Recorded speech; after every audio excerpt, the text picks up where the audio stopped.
Hello students, welcome back to my YouTube channel. ನಾನು ನಿಮಗೆ ಇವತ್ತಿನ ವಿಡಿಯೋದಲ್ಲಿ ITRS ಸಬ್ಜೆಕ್ಟ್ನಲ್ಲಿ 2025 ಕ್ವಶನ್ ಪೇಪರ್ ಪ್ರಾಬ್ಲಮ್ ಮಾಡಿಸ್ತಾ ಇದ್ದೀನಿ. 5 ಮಾರ್ಕ್ಸಿಗೆ ಕೇಳಿರುವಂಥ ಪ್ರಾಬ್ಲಮ್ ಮಾಡಿಸ್ತಾ ಇದ್ದೀನಿ. Trustee Traders Limited closes its accounts on 31st March every year. For the financial year 2023-24, the following details are given. ಒಂದಷ್ಟು ಇನ್ಫಾರ್ಮೇಷನ್ ಕೊಟ್ಟಿದ್ದಾರೆ.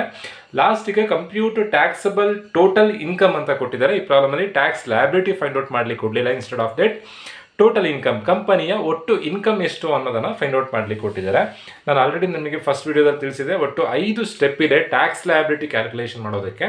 ಆ 5 ಸ್ಟೆಪ್ನಲ್ಲಿ 2ನೇ ಸ್ಟೆಪ್ಪೇ ಟೋಟಲ್ ಇನ್ಕಮ್ ಫೈಂಡ್ ಔಟ್ ಮಾಡುವಂಥದ್ದು. ಟೋಟಲ್ ಇನ್ಕಮ್ ಅಂದರೆ ಏನು ಮಾಡಬೇಕು? Business income, house property, long term capital gain, then other source, ಇಷ್ಟನ್ನು ಆ್ಯಡ್ ಮಾಡಿದಾಗ ಟೋಟಲ್ ಇನ್ಕಮ್ ಬರುತ್ತೆ. ಅದರಲ್ಲಿ ಡಿಡಕ್ಷನನ್ನು ಲೆಸ್ ಮಾಡಿದ್ರೆ ಆಯಿತು. ಒಂದು ವೇಳೆ ಬಿಸ್ನೆಸ್ ಇನ್ಕಮ್ ಕ್ವಶನಲ್ಲಿ ಡೈರೆಕ್ಟ್ ಆಗಿ ಕೊಡ್ತಾ ಇದ್ದರೆ ಬಿಸ್ನೆಸ್ ಇನ್ಕಮನ್ನು ಫೈಂಡ್ ಔಟ್ ಮಾಡ್ಕೊಳ್ಬೇಕು.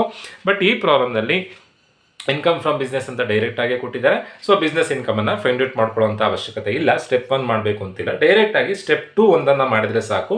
ಸ್ಟೆಪ್ 3, 4, 5 ಮಾಡೋದು ಬೇಡ. ಯಾಕೆ ಅಂತಂದರೆ ಕ್ವಶನಲ್ಲೇ ಕೊಟ್ಟಿದ್ದು ಕಂಪ್ಯೂಟ್ ಟೋಟಲ್ ಇನ್ಕಮ್ ಅಂತ ಮಾತ್ರ. ಸ್ಟೆಪ್ 2 ಮಾತ್ರ ಮಾಡಿದರೆ, ಕ್ಯಾಲ್ಕುಲೇಷನ್ ಮಾಡಿದರೆ ಸಾಕು.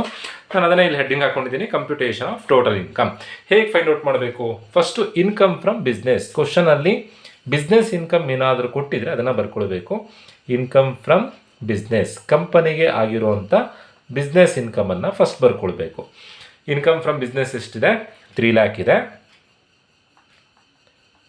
ನೆಕ್ಸ್ಟ್ ನಾವು ಬರ್ಕೊಳ್ಬೇಕಾಗಿದ್ದು ಇನ್ಕಮ್ ಫ್ರಮ್ ಹೌಸ್ ಪ್ರಾಪರ್ಟಿ.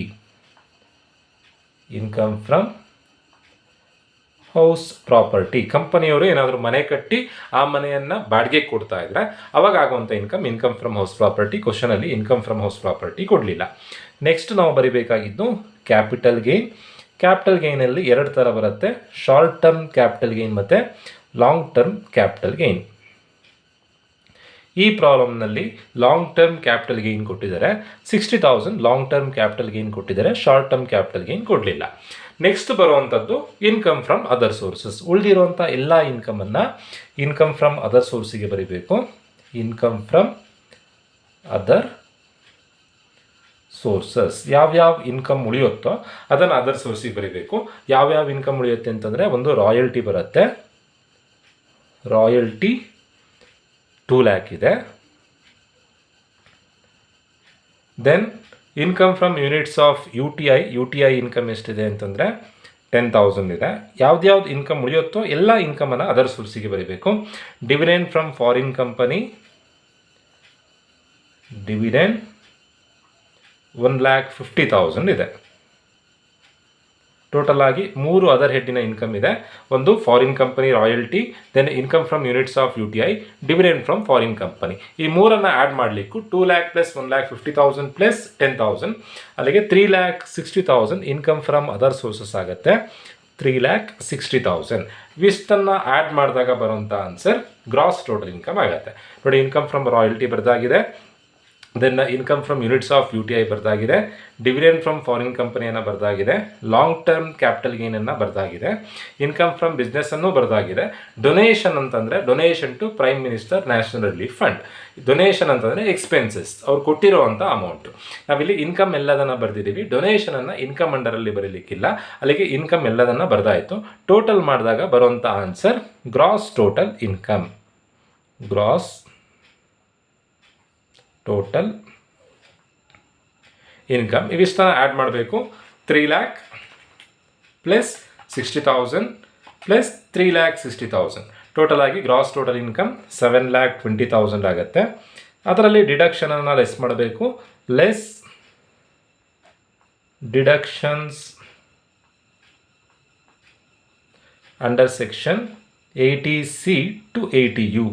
ಏನಾದರೂ ಡೊನೇಷನ್ ಕೊಟ್ಟಿದ್ರೆ ಅದು 80G ಬರುತ್ತೆ. LIC premium, RPF, PPF, health insurance premium ಅವೆಲ್ಲ 80C 80D ಅಂಡರಲ್ಲಿ ಬರುತ್ತೆ. ನೀವು 80C to 80U ಅಂತ ಹೆಡ್ಡಿಂಗ್ ಹಾಕೊಂಡ್ರಾಯ್ತು. ಕ್ವಶನಲ್ಲಿ ಕೊಟ್ಟಿರುವಂಥ ಎಕ್ಸ್ಪೆನ್ಸಸನ್ನು ಇಲ್ಲಿ ಕನ್ಸಿಡರ್ ಮಾಡಿದ್ರಾಯ್ತು. Donation to prime minister national relief fund. Prime minister national relief ಫಂಡಿಗೆ ಡೊನೇಷನ್ ಕೊಡ್ತಾ ಇದ್ದಾರೆ, 1 ಲ್ಯಾಕ್ ರೂಪೀಸ್ ಡೊನೇಷನ್ ಕೊಡ್ತಾ ಇದ್ದಾರೆ.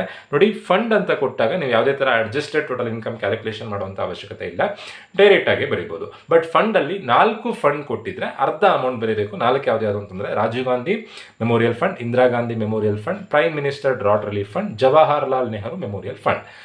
ಇನ್ಕಮ್ ಟ್ಯಾಕ್ಸ್ನ ನೀವು ಓದಿರ್ತೀರಾ, ನೆನ್ಪಿಟ್ಕೊಳ್ಬೇಕು. 4 fund, Jawaharlal Nehru, Rajiv Gandhi, Indira Gandhi, prime minister drought relief fund. ಈ 4 ಫಂಡ್ ಕೊಟ್ಟಿದ್ರೆ ಅರ್ಧ ಅಮೌಂಟ್ ಬರೀಬೇಕು, ಬೇರೆ ಯಾವುದೇ ಫಂಡ್ ಕೊಟ್ಟಿದ್ರು ಫುಲ್ ಅಮೌಂಟ್ ಬರೀಬೇಕು. ಈಗ ಪ್ರೈಮ್ ಮಿನಿಸ್ಟರ್ ನ್ಯಾಷನಲ್ ರಿಲೀಫ್ ಫಂಡ್ಗೆ ಡೊನೇಷನ್ ಕೊಡ್ತಾ ಇದ್ದಾರೆ, 1 ಲಕ್ಷ ರೂಪಾಯಿ ಡೊನೇಷನ್ ಕೊಡ್ತಾ ಇದ್ದಾರೆ. ಸೊ ಅವ್ರಿಗೆ ಡಿಡಕ್ಷನ್ ಸಿಗುತ್ತೆ. 7,20,000ದಲ್ಲಿ 1 ಲಕ್ಷಕ್ಕೆ ಟ್ಯಾಕ್ಸ್ ಕಟ್ಟೋದು ಬೇಡ. ಅಲ್ಲಿಗೆ ಎಷ್ಟು ಅಮೌಂಟಿಗೆ ಟ್ಯಾಕ್ಸ್ ಕಟ್ಟಬೇಕು, ಟ್ಯಾಕ್ಸಬಲ್ ಇನ್ಕಮ್ ಅಥವಾ ಟೋಟಲ್ ಇನ್ಕಮ್ ಎಷ್ಟಾಗುತ್ತೆ ಅಂತಂದರೆ 6,20,000 ರೂಪಾಯಿ ಆಗುತ್ತೆ. Simple calculation. ಟ್ಯಾಕ್ಸ್ ಲಯಬಿಲಿಟಿ ಅಂತ ಕೊಟ್ಟರೆ ಇನ್ನೂ ಕ್ಯಾಲ್ಕುಲೇಷನ್ ಮಾಡಬೇಕಾಗ್ತಿತ್ತು ನೀವು. ಟೋಟಲ್ ಇನ್ಕಮ್ ಅಂತ ಕೊಟ್ಟಿರೋದ್ರಿಂದ ಇಷ್ಟೇ ಕ್ಯಾಲ್ಕುಲೇಷನ್ ಮಾಡಿದ್ರಾಯಿತು. 5 ಮಾರ್ಕ್ಸಿಗೆ ಕೇಳಿರುವಂಥ ಪ್ರಾಬ್ಲಮ್, ಸಿಂಪಲ್ ಪ್ರಾಬ್ಲಮ್. ಹೋಪ್ ಎಲ್ರಿಗೂ ವಿಡಿಯೋ ಅರ್ಥ ಆಗಿದೆ ಅಂತ ಅಂದ್ಕೊಳ್ತಾ ವಿಡಿಯೋ ಮುಗಿಸ್ತಾ ಇದ್ದೀನಿ. Thank you.